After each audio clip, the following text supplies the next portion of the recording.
आज दिवसभरातलं तुमचं जे या भेटीवरचं उत्तर आहे ते की तुम्हाला कुठेतरी शॉक लागला. हे समाजाला अपेक्षित आहे. ज्या माणसानं समाजासाठी आता आणि तो कधी हटणारच आहे. ज्याला चीड आहे त्या अन्यायाची, केलेल्या कृत्याची, त्या धनंजय मुंडेच्या.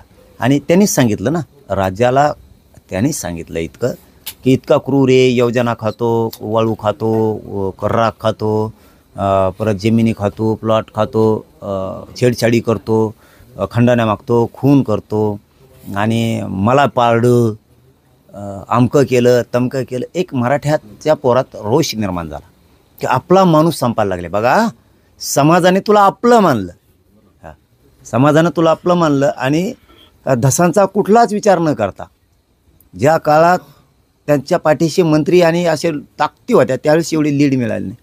साध्या पोरांना एवढी लीड दिली त्याचं मूळ कारणच हे होतं की अन्यायाच्या विरोधात लढायला निघालेल्या माणसाला फुल साथ द्यायची आणि साथ दिली.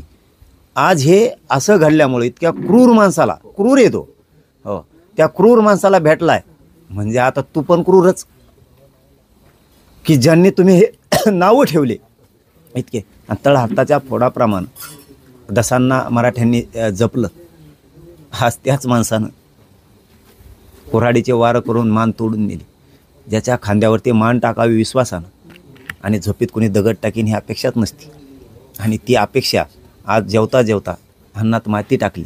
ज्याला मोठं केलं त्याने काय म्हणत असतील आज गोरगरीब मराठ्यांच्या घरातल्या लोकांचे की ज्याच्यावरती विश्वास टाकला तोच हातापाय तोडून घेऊन गेला. विश्वास टाकायचा गरिबांनी कोणा आणि देशमुख कुटुंबाने बघायचा आता कोणाकडे. न्यायाचा टाव फोडणारं देशमुख कुटुंब त्याचं उन्हात घर पडलं. आज न्याय मिळेल म्हणून सगळे एका ताकदीनं एका छताखाली आले आणि आज एकाएकीच राजकीय स्वार्थासाठी, राजकीय दबावाखाली तुम्ही 0 मिनिटात होत्याचं नव्हतं केलं. एखादा मोठं चक्रीवादळ यावं आणि मोठा पुराच्या लोंढ्यात एखादं होत्याचं गाव नव्हतं व्हावं आणि त्या ठिकाणी मशान शांतता पसरावी. स्वतःच्या स्वार्थासाठी दसांनी हे करायलाच नको होतं, पाऊल उचलायला नको होतं. हे पाऊल इतकं भयानक उचललं आता की कोणत्याच जातीचा विश्वास राहणार नाही त्या माणसावरती आता. कोणत्याच ना महादेव मुंडेंचं प्रकरणात किंवा सूर्यवंशीच्या प्रकरणात किंवा संतोष भैयाच्या देशमुखांच्या प्रकरणात आता विश्वास राहणार नाही. समाजासाठी आणि या गोरगरिबांच्या न्यायासाठी त्या आमदारकीवर लाथ मारायची वेळ आली तरी लाथ मारायला पाहिजे होती. पण या समाजानं एक दिवस असा दिवस उजाडला असता या माणसाचा की सरकारसुद्धा हलवण्याची ताकद एकट्यात राहिली असती. पण इतकं मोठं कृत्य करायला नको होतं ज्याची आम्हाला अपेक्षाच नव्हती. आणि मला आत्ताही विश्वास बसत नाही की दसांनी एवढा मोठा समाजाशी धोका केला.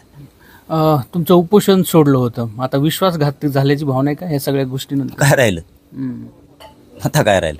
मुख्यमंत्र्यांनी पाठवलं म्हणून आलेले आणि मी याच्याही पलीकडे आली सॉरी हे माझ्याला प्रामाणिक यांनी मुख्यमंत्र्यांनी पाठवलं.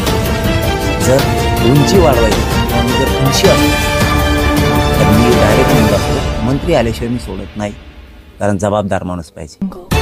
अरे समाजात इज्जत वाढवली आम्ही, सरकारमध्ये इज्जत वाढवली. 4 महिन्याला 3 महिने लागतील सगळे सरकार लागू द्या.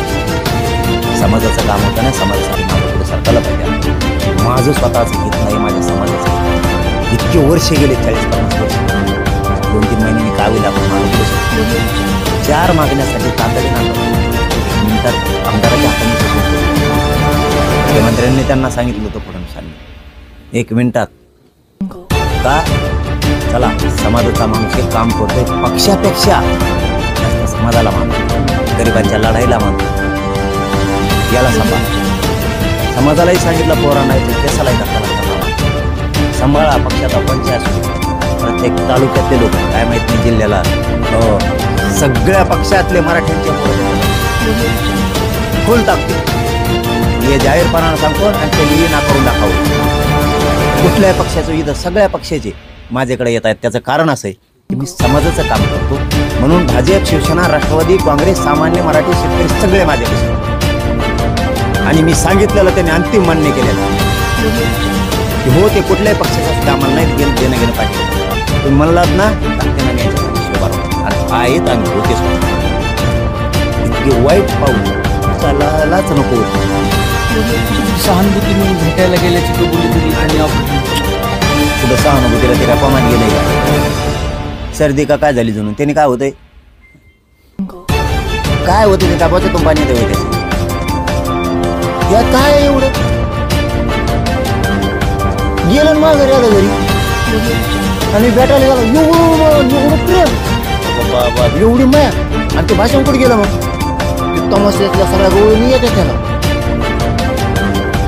सगळ्या पिक्चराचे नाव सांगतो जुने कोणाच्या ध्यानात नाही, ते हिरोईन